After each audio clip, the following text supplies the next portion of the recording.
कैसे हर दिन लाखों लोगों का खाना बनता है लेकिन एक दाना भी बर्बाद नहीं होता। यह कोई परी कथा नहीं बल्कि भारत के एक रहस्यमय मंदिर की सच्ची कहानी है। क्या आपने कभी ऐसा मंदिर देखा है जहां झंडा हवा के विपरीत दिशा में लहराता हो? हाँ, हम बात कर रहे हैं भारत के ओडिशा राज्य में स्थित पुरी के जगन्नाथ मंदिर की। एक ऐसा मंदिर जो सिर्फ आस्था ही नहीं, रहस्य का दूसरा नाम है। हवा के विपरीत झंडा क्यों लहराता है? जब भी आप जगन्नाथ मंदिर के मुख्य शिखर की ओर देखेंगे तो आपको वहां एक विशाल झंडा लहराता हुआ दिखेगा, लेकिन यह झंडा हवा की दिशा के विपरीत लहराता है।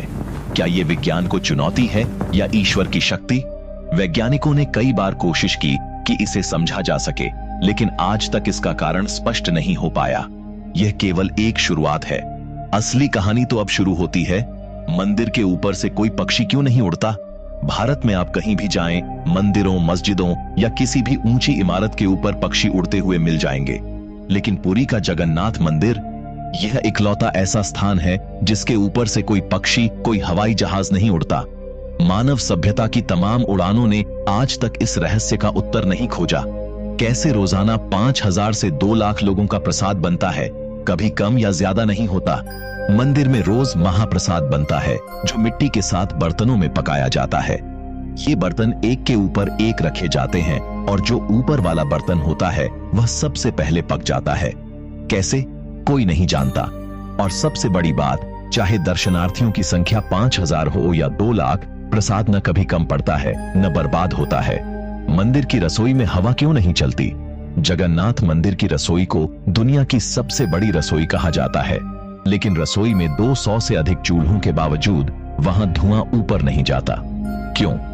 क्योंकि वहां अंदर हवा का बहाव शून्य होता है। आग जल रही होती है, खाना बन रहा होता है, लेकिन न कोई पंखा चलता है, न कोई खिड़की खुलती है। फिर भी हर चीज सामान्य रहती है। मूर्तियां बदलती क्यों हैं? जगन्नाथ, बलभद्र और सुभद्रा की मूर्तियां हर 12 से 19 वर्षों में बदल दी जाती हैं। पर ये साधारण मूर्तियां नहीं हैं। इन्हें नियम की एक विशेष लकड़ी से बनाया जाता है और इसमें ब्रह्म तत्व को स्थानांतरित किया जाता है, जिसे नवकलेवर कहा जाता है। जब पुरानी मूर्तियों से यह ब्रह्म तत्व निकाला जाता है तब किसी को भी अंदर आने की इजाजत नहीं होती। यहाँ तक कि पुजारी भी आंखों पर पट्टी बांधकर इसे करते हैं। क्यों? क्योंकि कहा जाता है कि जिसने भी इस रहस्य को आंखों से देखने की कोशिश की उसकी तुरंत मृत्यु हो गई। समुद्र की आवाज मंदिर के अंदर क्यों नहीं आती?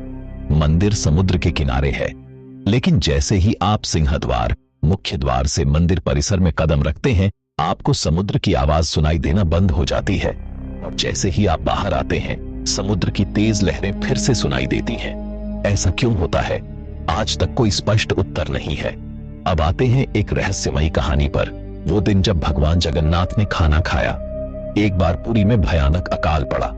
खेत सूख गए, तालाब सूख गए और अन्न का एक दाना भी नहीं बचा। मंदिर के महंत परेशान थे, भगवान को क्या भोग लगेगा।